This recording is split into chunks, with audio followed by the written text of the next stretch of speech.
na parte de domingo, a promessa de seu retorno.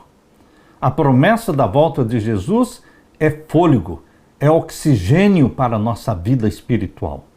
Se não fosse a esperança da volta de Jesus, não valeria a pena nem nascer neste mundo. Porque este mundo é um mundo de sofrimentos, de guerras, de lares separados. Queridos, o que é que nos dá ânimo para viver? É a esperança de que Jesus vai voltar e vai arrebatar a sua igreja para o céu. E nós vamos receber o presente, o galardão, que é uma vida eterna, sem prantos, sem choro, sem lares separados, sem guerra, sem morte. Os reformadores protestantes e os peregrinos que partiram lá da Holanda para o Novo Mundo, Estados Unidos, América do Norte, almejavam pela volta de Jesus. Eles aguardavam ansiosamente este alegre evento. John Wycliffe aguardava a vinda de Cristo como a esperança da igreja. Calvino falou sobre a volta de Jesus quando ele se referiu ao glorioso retorno de Cristo, chamando de o evento mais feliz de todos os eventos. Para os homens e para as mulheres fiéis a Deus, a segunda vinda de Cristo era algo a ser recebido com muita alegria e ainda é motivo de grande alegria para os nossos corações. Abra sua Bíblia agora e vamos ler a promessa preciosa que saiu da boca de Jesus em João capítulo 14. O Evangelho de João, capítulo 14, vamos ver então os versos 1 até o verso 3. Este texto da Bíblia é para ser memorizado. Nós memorizamos de tanto ler. É impossível não decorar este verso, porque é a essência da nossa esperança. Aqui Jesus falou: não se turbe o vosso coração, ou seja, não se preocupe, não fique ansioso. Creia em Deus, creia também em mim. Na casa do meu Pai há muitas moradas. Se não fosse assim, eu vou-lo teria dito. Vou preparar-vos lugar. E se eu for, e ele foi mesmo, e vos preparar lugar, e ele está preparando um lugar, virei outra vez. Isto ainda não se cumpriu, mas a nossa esperança é de que está muito próxima a segunda vinda de Jesus, o cumprimento desta frase: virei outra vez e vos levarei para mim mesmo, para que onde eu estiver, estejais vós também. Veja a linda promessa do nosso Salvador Jesus Cristo. Uma promessa que é pão para a nossa vida espiritual, água para os sedentos da palavra de Deus. Queridos, nós lemos também na primeira carta de Paulo aos Tessalonicenses.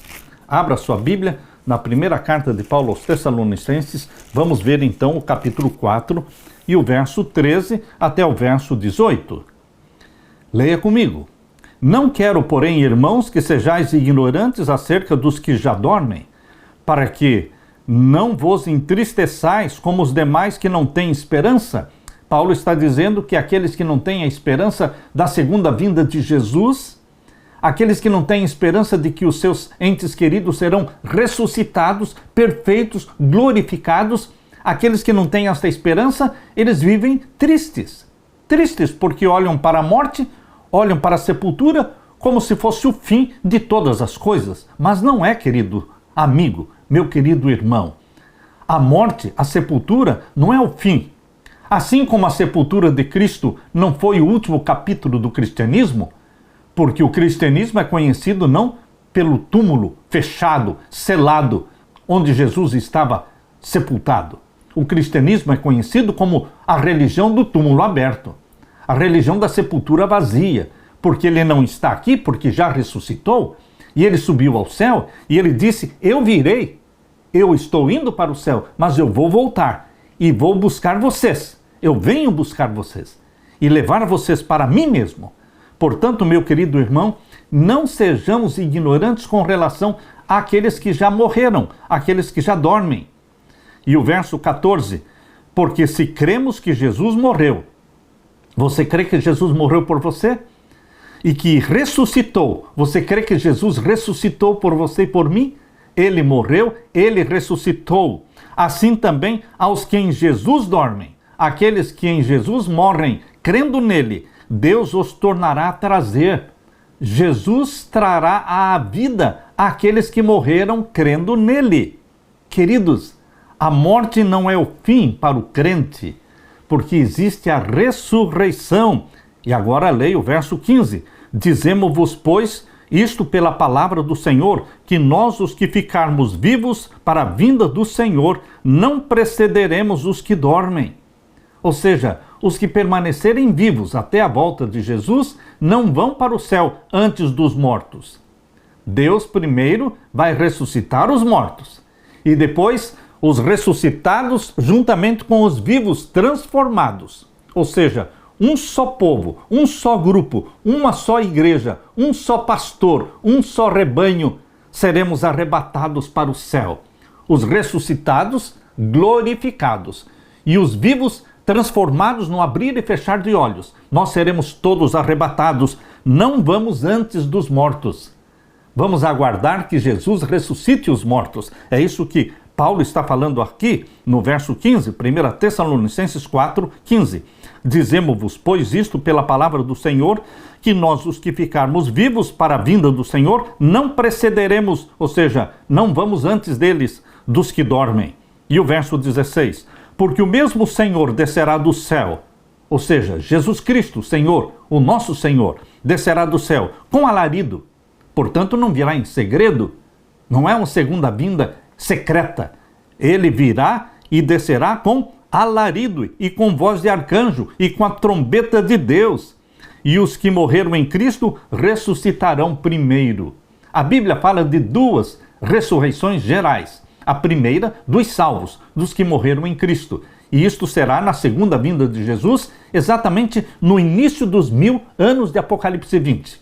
No início dos 1000 anos de Apocalipse 20, ocorre a segunda vinda de Jesus e a primeira ressurreição dos salvos, daqueles que serão arrebatados. Por isso são chamados de bem-aventurados, porque o mesmo Senhor descerá do céu com alarido e com voz de arcanjo e com a trombeta de Deus, e os que morreram em Cristo ressuscitarão primeiro.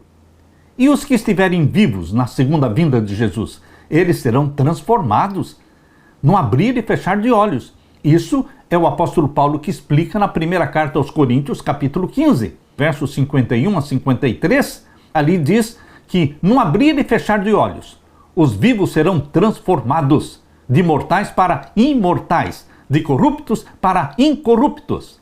Seremos glorificados. E agora leia comigo 1 Tessalonicenses 4,17. Depois nós, os que ficarmos vivos, seremos arrebatados juntamente com eles nas nuvens. Entendendo o que Paulo está falando, depois nós, os vivos. O verso 16 termina falando da ressurreição dos que morreram em Cristo, dos salvos. E então fala, depois da ressurreição dos salvos em Cristo, não é? Depois nós, os que ficarmos vivos, seremos arrebatados juntamente com eles nas nuvens. Um só rebanho, um só pastor, arrebatados juntos. Mortos ressuscitados e vivos transformados, seremos arrebatados juntamente com eles nas nuvens, a encontrar o Senhor nos ares. E assim estaremos sempre com o Senhor.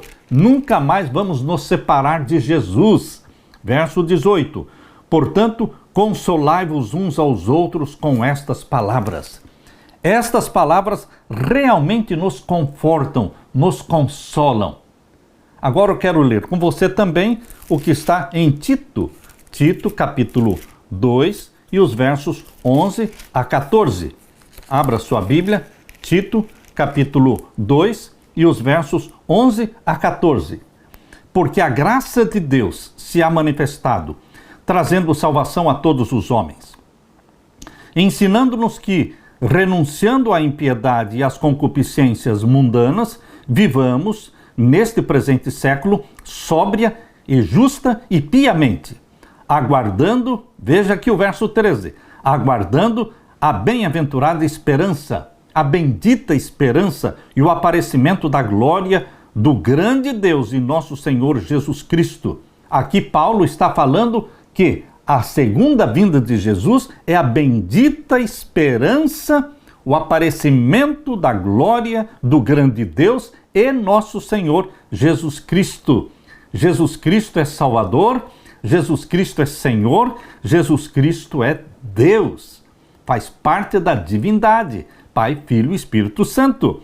E o verso 14, o qual se deu a si mesmo por nós para nos remir de toda iniquidade e purificar para si um povo seu, especial, zeloso de boas obras. É fácil, meu querido irmão, minha querida irmã, é fácil entender por que a crença na segunda vinda de Jesus traz tanta esperança, tanta alegria para os cristãos. Por quê? Obviamente, ela aponta para o fim do sofrimento e da morte. Não mais sofrimento. Inaugura o tempo de paz e de vida plena, vida eterna. Prevê o fim das lutas e guerras em um mundo de felicidade. Teremos um mundo de felicidade e comunhão eterna com Jesus e os redimidos de todas as eras. Em todas as épocas, a vinda do Senhor, a segunda vinda, tem sido a esperança dos seus verdadeiros seguidores.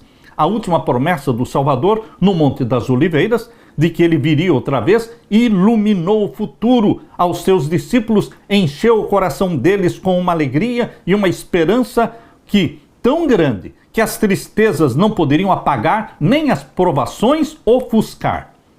Em meio a sofrimento e perseguição, o aparecimento do nosso grande Deus e Salvador Jesus Cristo foi e sempre será a bendita esperança. Quando os cristãos tessalonicenses estavam cheios de pesar ao sepultarem os seus entes queridos, que pensavam que estariam vivos para testemunhar a volta de Jesus, Paulo consolou os tessalonicenses dizendo, apontou-lhes a ressurreição que ocorreria por ocasião do segundo advento de Jesus. Então os mortos em Cristo ressurgirão e juntamente com os vivos serão arrebatados para encontrar o Senhor aonde? Nos ares. Nós vamos encontrar Jesus nos ares. Ele não vai pisar na terra na segunda vinda. Na primeira vinda, Jesus viveu 33 anos na terra.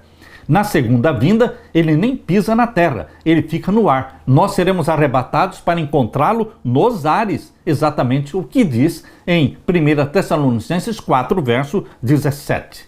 Meu querido irmão, por que a segunda vinda de Jesus é tão importante para a nossa fé? Porque sem a segunda vinda de Jesus, não valeria a pena viver, porque não teríamos esperança. A palavra de Deus diz em 1 Coríntios capítulo 15, abra sua Bíblia, primeira carta de Paulo aos Coríntios, capítulo 15, vamos ver então os versos 15 a 18. E assim somos também considerados como falsas testemunhas de Deus, pois testificamos de Deus que ressuscitou a Cristo, ao qual, porém, não ressuscitou, se na verdade os mortos não ressuscitam. Porque se os mortos não ressuscitam, também Cristo não ressuscitou. E se Cristo não ressuscitou, é vã a vossa fé, e ainda permaneceis nos vossos pecados. E também os que dormiram em Cristo estão perdidos. Mas bendito seja Deus! Jesus deixou o túmulo aberto, a sepultura vazia. Ele ressuscitou, subiu ao céu, e ele vai voltar nos buscar. Aleluia!